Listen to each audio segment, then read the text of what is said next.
Assalamualaikum warahmatullahi wabarakatuh. Nama saya Fatima Aulia Azhara dari kelas 10 MIPA 2 absensi 12.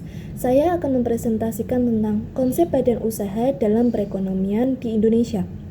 Yang pertama ada BUMN dan juga BUMD.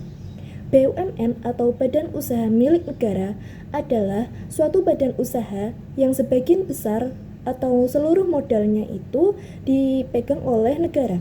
Sedangkan BUMD adalah suatu badan usaha yang sebagian besar atau seluruh modalnya itu dimiliki oleh daerah. Selanjutnya ada peran dari BUMD dan juga BUMN. Badan usaha milik negara memiliki peran sebagai penghasil devisa negara dan juga pelaksanaan pelayanan publik, juga sebagai penghasil barang atau jasa. Yang selanjutnya adalah peran dari BUMD atau badan usaha milik daerah.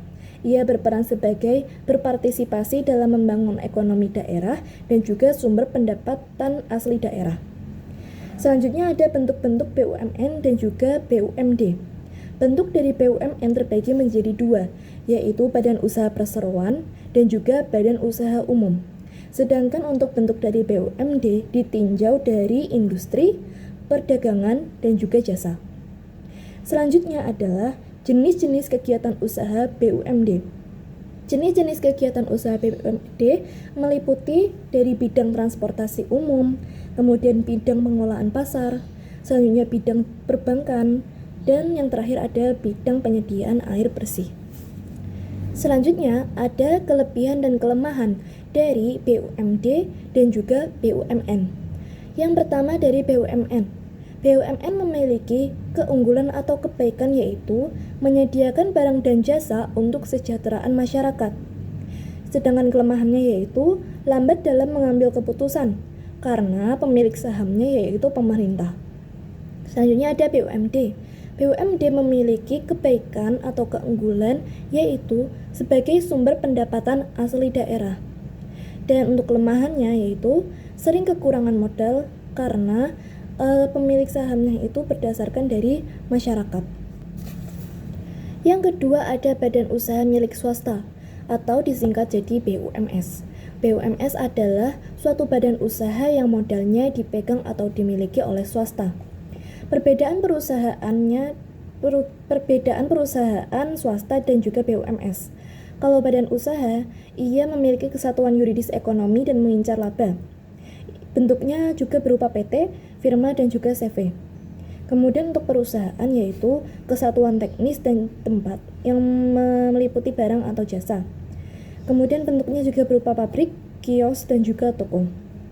Peran BUMS adalah meningkatkan ketersediaan lapangan pekerjaan, meningkatkan penerimaan devisa negara, dan juga meningkatkan penerimaan negara melalui pajak. Selanjutnya ada bentuk-bentuk dari BUMS. Bentuk yang pertama adalah badan usaha perseorangan, kemudian ada firma, kemudian ada persekutuan komoditer, dan kemudian ada perseorangan terbatas atau PT. Selanjutnya ada kelebihan atau kebaikan dan juga kelemahan dari BUMS. Kelebihan atau kebaikannya yaitu cepat dalam mengambil keputusan karena terkadang pemilik modalnya itu menjadi pengelola. Dan juga untuk kelemahannya yaitu tidak memerhatikan lingkungan karena terlalu mementingkan laba.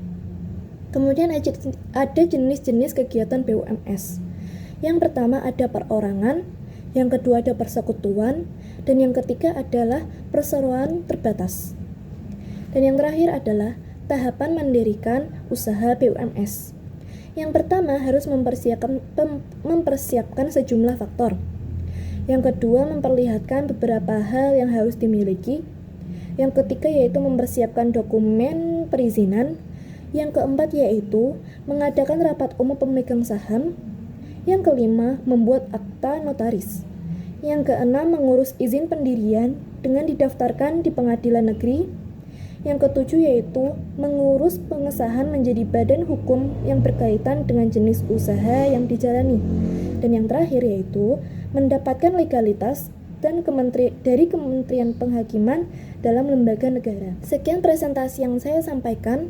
Bila terdapat kesalahan atau pengucapan kata, mohon dimaafkan karena saya masih taraf belajar. Wassalamualaikum warahmatullahi wabarakatuh.